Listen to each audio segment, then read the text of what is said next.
ఆధ్యాత్మిక ఆనందం, చారిత్రక వైభవం, కళలకు కాణాచి, ప్రకృతి సౌందర్యం అన్నీ కలగలిస్తే కంచి క్షేత్రం. ఈ నగర ప్రాభవాన్ని వర్ణిస్తూ పుష్పేషు మల్లి పురుషేషు విష్ణు నారీషు రంభ నగరేషు కంచి అంటే పువ్వులలో అత్యుత్తమమైనది మల్లె, పురుషులలో ఉత్తమోత్తముడు శ్రీ మహావిష్ణువు, స్త్రీలలో అందమైన వనిత రంభ అని, నగరాల్లో మహోన్నతమైనది కాంచీపురం అన్నాడు మహాకవి కాళిదాసు ఈ కంచి పట్టణ ప్రాముఖ్యతను వర్ణిస్తూ. కంచి క్షేత్రానికి సంబంధించి ఎన్నో విశిష్టతలు, చూడవలసిన ఆలయాలు ఉన్నాయి. పరశురాముడు, రామలక్ష్మణులు, బలరాముడు, విభీషణుడు, అర్జునుడు, ప్రహ్లాదుడు, శివాంశ సంభూతుడైన శంకరాచార్యుల వారు, బుద్ధ భగవానుడు, అగస్త్య మహర్షి లాంటి పురాణ పురుషులు సందర్శించిన మహిమాన్విత క్షేత్రం అదే కాంచీపురం, కాంజీవరం, కంచి క్షేత్రం. అలాంటి అద్భుత కంచి పట్టణంలో చూడవలసిన ఎన్నో ఆలయాలున్నాయి. అందులో అతి ప్రాముఖ్యత కలిగిన వరదరాజస్వామి ఆలయం గురించి, 40 సంవత్సరాలకొకసారి మాత్రమే బయటకు వచ్చి కేవలం 48 రోజులు మాత్రమే భక్తులకు దర్శనమిచ్చే అత్తి వరదరాజస్వామి రహస్యం గురించి, 40 సంవత్సరాలు 48 రోజుల లెక్క వెనుక ఉన్న రహస్యం గురించి నిన్నటి వీడియోలో వివరించాను కదా. ఆ వీడియో ఎవరైనా చూడకపోతే డిస్క్రిప్షన్లోను ఎండ్ కార్డ్స్లోను లింక్ ఇస్తాను, వీలైతే చూడండి. ఆ కంచి క్షేత్రంలోని వరదరాజస్వామి ఆలయంలోనే ఉన్నాయి బంగారు, వెండి బల్లులు. సాధారణంగా ఎవరైనా కంచి క్షేత్రానికి వెళుతున్నాము అంటే తప్పకుండా బంగారు, వెండి బల్లులు ముట్టుకుని రండి అని చెప్తారు. అలాగే కంచి వెళ్లిన వారు దాదాపు అందరూ కూడా బంగారు, వెండి బల్లులను తాకి మరీ వస్తారు. ఎందుకని? దీని వెనుకున్న కారణమేంటి? సాధారణంగా ఇళ్లలో బల్లిని చూస్తేనే చాలా జుగుప్సగా ఫీల్ అవుతారు కొందరు, మరికొందరు బల్లిని చూస్తేనే దెయ్యాన్ని చూసినంతగా భయపడిపోతారు. మరి ఇంతలా భయపడి అసహ్యించుకునే బల్లి ఆకారాన్ని, అది కూడా కంచి క్షేత్రంలో వరదరాజస్వామి ఆలయంలో ఉన్న బంగారు బల్లిని మాత్రం ఖచ్చితంగా తాకడానికి కారణమేంటి? అలాగే నిజంగా బంగారు బల్లులున్నాయా? ఉంటే ఎక్కడున్నాయి? ఇలాంటి ఎన్నో ఆసక్తికర విశేషాలు ఈ వీడియోలో తెలుసుకుందాం. మరి మీరు కంచికి వెళ్ళారా? వెళితే అక్కడ బంగారు, వెండి బల్లుల్ని తాకారా? కమెంట్స్లో తప్పకుండా చెప్పండి. మరి వీడియోలోకి వెళ్లే ముందు ఒక లైక్ కొట్టేస్తారు కదా, లైక్ కొట్టేశారా? ఇక వీడియోలోకి వెళ్ళిపోదాం పదండి. హిందూ సంప్రదాయం ప్రకారం బల్లి మీద పడితే దోషమని, ఆ దోష పరిహారం కోసం వెంటనే తలస్నానం చేసి దేవుడి దగ్గర ఉప్పు నైవేద్యం పెట్టి దండం పెట్టుకోమని చెబుతూ ఉంటారు పెద్దలు.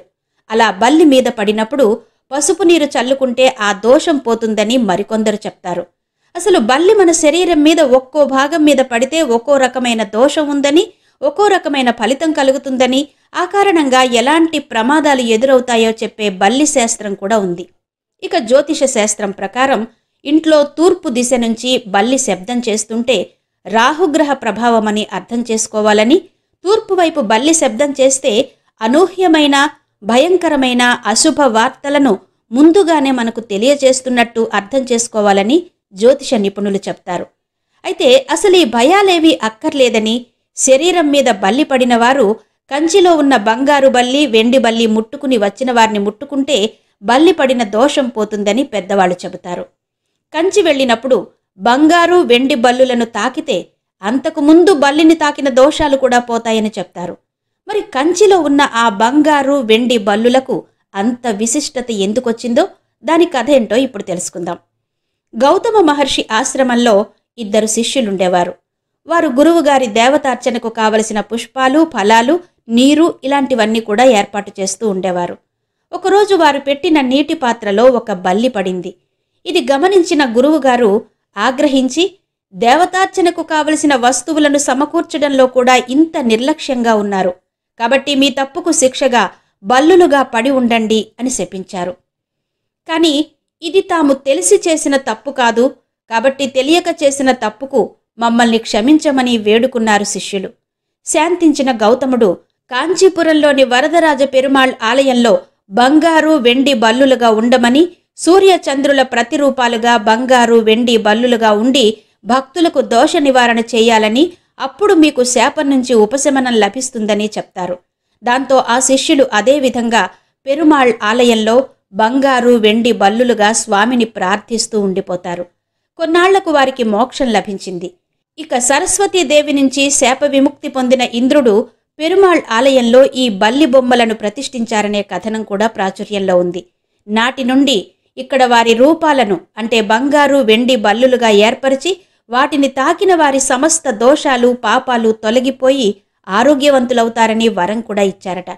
అలా కంచి క్షేత్రంలో బంగారు వెండి బల్లులను తాకడం అనే సంప్రదాయం ఏర్పడినట్టు పురాణ కథనం.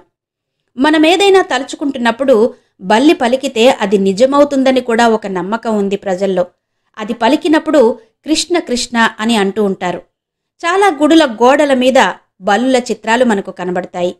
బల్లి ఇంట తిరుగాడుతున్నప్పటికీ అది మీద పడితే దోషమనే విశ్వాసం ఎప్పటి నుంచో మన ఆచారంలో ఉంది.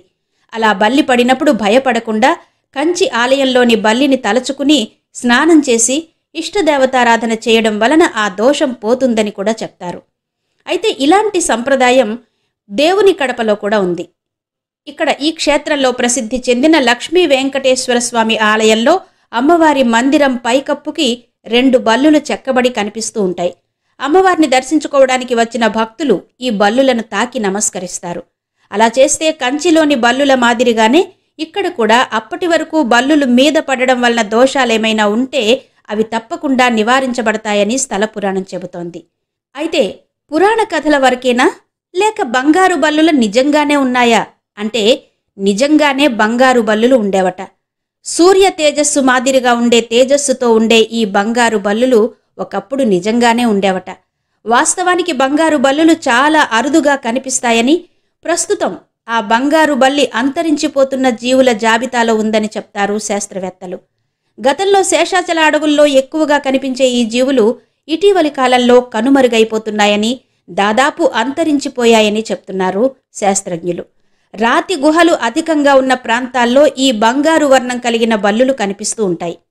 ఇవి రాత్రుల్లో సంచరించే నిశాచర జీవులు.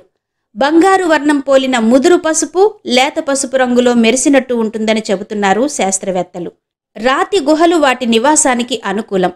సూర్యరశ్మి పడని, వేడి తగలని ప్రదేశాల్లో ఎక్కువగా కనిపిస్తాయి. సాధారణంగా చీకటి పడ్డాక గుహల సందుల నుంచి వెలుపలికొస్తాయి. అనుకూల వాతావరణంలో జనం చడీ చప్పుడు లేనప్పుడు ఒక్కోసారి పగటిపూట కూడా బయటకొస్తాయి. ఇవి పెద్ద సంఖ్యలోనే గుడ్లను పెడతాయి. ఇవి గుడ్లను విచిత్రంగా కిందికి వేలాడే విధంగా పెడతాయి.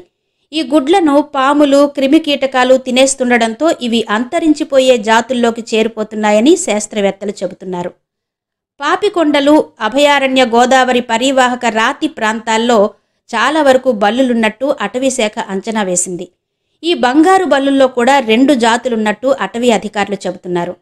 ఇవి సాధారణ బల్లుల కంటే పెద్దగా అరుస్తూ వింత వింత శబ్దాలు చేస్తాయట. కొన్నేళ్ల క్రితం వరకు శేషాచల అడవుల్లో శ్రీవారి ఆలయానికి వెనుక 3 కిలోమీటర్ల దూరంలోని చక్రతీర్థం ప్రాంతంలోనూ, రుద్రగళ తీర్థం తదితర చల్లటి ప్రదేశాల్లో మాత్రమే బంగారు బల్లి తరచుగా కనిపించేది. రాన్రాను పూర్తిగా కనుమరుగైపోయాయని, అయితే కొంతకాలం క్రితం కలియుగ దైవం శ్రీ వెంకటేశ్వరుని సన్నిధి తిరుమలలో బంగారు బల్లి మళ్లీ కనిపించిందనే వార్తలొచ్చాయి.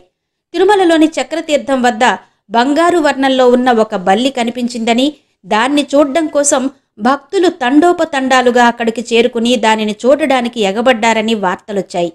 ఇది బంగారు బల్లులు, వెండి బల్లుల కథ. ఈ వీడియో గనక మీకు నచ్చితే తప్పకుండా లైక్ చేయండి, షేర్ చేయండి. అలాగే ఛానల్ని సబ్స్క్రైబ్ చేయడం మాత్రం మర్చిపోవద్దు. ఆ వెంటనే వచ్చే గంట సింబల్ కూడా క్లిక్ చేసి యాక్టివేట్ చేయడం అస్సలు మర్చిపోకండి.